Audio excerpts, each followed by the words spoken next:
Welcome to YouTube channel that is Sky is Your Limit by Umar Ali. जो आज का हमारा टॉपिक है वो है स्टेटमेंट ऑफ पर्पस, जिसके हम शॉर्ट फॉर्म में SOP भी कहते हैं।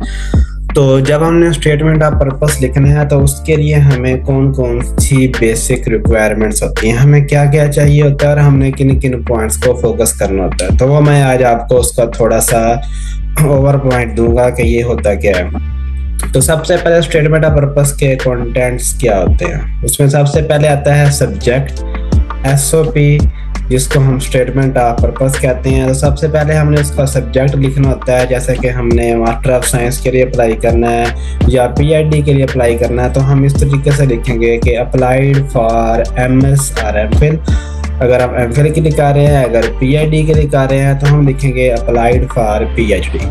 तो उसके बाद यही कोर्स का नेम हो गया। तो सबसे पहले आता है फ्यूचर पर्सपेक्टिव, जो कि रिलेटेड टू आवर डिग्री होना चाहिए, कि जिसमें हमने बताना होता है कि हमारा फ्यूचर में हम क्यों SOP लिख रहे हैं और हम जिस यूनिवर्सिटी को सेंड कर रहे हैं उसको हम ये बता रहे हैं कि हम फ्यूचर में अपने फील्ड में या अपने सब्जेक्ट में ये करना चाहते हैं। उसके बाद हमने इंट्रोड्यूस करवाना होता है अपने बारे में, हमने अपनी बायोग्राफी बतानी होती है, अपना नाम वगैरह, अपना जो सब्जेक्ट है उसके बारे में या ग्रेड्स के बारे में, या हमने जो टॉपिक करना है उसके बारे में हमने थोड़ा सा बताना होता है। अगर हम PhD कैंडिडेट है, अगर हम PhD के लिए अप्लाई कर रहे हैं तो हमने जो बैकग्राउंड बताना है वो हमने MS एंड बैचलर, इस दोनों के बारे में बताना होता है। जो हमने MS में स्किल्स ली हैं उसको भी 1-2 लाइन के अंदर कवर करना होता है। जो बैचलर में हमने काम किया होता है उसको भी थोड़ा सा उसी के अंदर हमने कवर अप करना होता है। उसके बाद अगर हम MPhil के लिए अप्लाई कर रहे हैं तो उसमें हमारे पास इतनी स्किल्स नहीं होती, क्योंकि हमने सिर्फ बैचलर किया होता है या 2 ईयर का बैचलर किया होता है और 2 ईयर का मास्टर किया होता है, या हमने 4 ईयर का BS ऑनर किया होता है। तो इसमें हमारे पास सिर्फ स्पेसिफिकेशन फील्ड्स होते हैं जिसके अंदर हम मूव कर सकते हैं। तो बहुत कम रेयर चांस होते हैं किसी के पास कोई पब्लिकेशन हो या किसी ने कोई काम किया हो। तो एंड पे जो 3rd पैराग्राफ होता है उसमें हमने कंक्लूड करना होता है होस्ट यूनिवर्सिटी के बारे में, कि हमने इस फील्ड को क्यों सिलेक्ट किया है। हम ज़ूलॉजी में जा रहे हैं, बॉटनी में, फिजिक्स में, केमिस्ट्री में, जिस भी सब्जेक्ट में जा रहे होते हैं हमने ये बताना होता है कि हमने इस यूनिवर्सिटी के अंदर इस फील्ड को इसलिए प्रेफर कर रहे हैं कि इसके अंदर हमारे पास प्रीवियस में कुछ ना कुछ डाटा है। तो एंड पे क्या होता है कि कैंडिडेट ने अपना नाम लिखना होता है, जिस तरीके से हमने एप्लीकेशन वगैरह लिखनी होती है एंड पे हम बेस्ट रिगार्ड करके अपना नाम लिखते हैं। इसी तरीके से ये इसके बेसिक कंटेंट्स हैं। अब सबसे पहले फ्यूचर प्रोस्पेक्टस में आपने किन किन चीज़ों को फोकस करना है। सबसे पहले आपका गोल क्या है, आपका एम क्या है, आपने उसके रिलेटेड कोई 2 से 3 लाइन लिखनी होती है, अपना फील्ड ऑफ इंटरेस्ट बताना होता है। सेकंड नंबर पे क्या होता है कि अगर आपके पास स्किल्स हैं तो वो बहुत अच्छी बात होती है कि अगर आप PhD के लिए जा रहे हैं तो ऑटोमेटिकली आपके पास मास्टर ऑफ साइंस की कुछ ना कुछ आपके पास स्किल्स होती हैं, जिसके ऊपर आपने MPhil में कोई थीसिस वगैरह किया होता है, रिसर्च आर्टिकल किया होता है, उसके बारे में आपके पास कुछ ना कुछ इन्फॉर्मेशन होती है। तो आपने होस्ट यूनिवर्सिटी के जो एडवाइजर होते हैं उनको बताना होता है, प्रोफेसर को बताना होता है कि मेरे पास इसकी जो स्किल्स हैं वो प्रीवियस में मेरे पास ये हैं।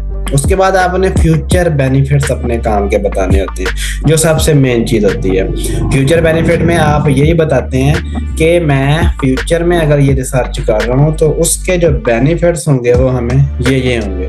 अगर हम इस बेनिफिट को नहीं बता सकते तो वो जो हमारा काम होता है वो इसके रिलेटेड ही नहीं होता। हम इसको ये बताने की कोशिश कर रहे होते हैं कि अगर मैंने ये जो वर्क अभी किया तो ये मैं फ्यूचर में करूँगा तो मुझे इस चीज़ का ये बेनिफिट होगा और मैं यूनिवर्सिटी के लिए या एडवाइजर के लिए एक अच्छा एसेट यूज हो सकता हूँ और उसके अंदर मैं अपने आप को मॉडिफाई भी कर सकता हूँ। सेकंड नंबर पे क्या होता है कि आपने इंट्रोड्यूस करना होता है यूरसेल्फ को, जिसमें आपने अपना नाम बताना होता है और उसके बाद युवा टर्मिनल डिग्री, कि आपकी टर्मिनल डिग्री क्या है, बैचलर है या मास्टर है, उसको आप ग्रेड्स की शक्ल में बता सकते हैं, परसेंटेज की शक्ल में भी या CGPA की शक्ल में भी। 3rd नंबर पे क्या करना होता है, आपने 2nd पैराग्राफ में आपने अपना फील्ड ऑफ इंटरेस्ट बताना होता है। अगर आपके पास कोई प्रीवियस में था तो डेट्स ओके, अगर नहीं है तो आपने जो अगर आपने जो आगे जाना है उसके बारे में आपने कुछ ना कुछ बताना होता है। तो इसमें आपने, आपके पास कोई रिसर्च आर्टिकल है तो आपने वो भी शेयर करना होता है। फोर्थ नंबर पे आपने क्या करनी है, जो आपके पास स्किल्स हैं,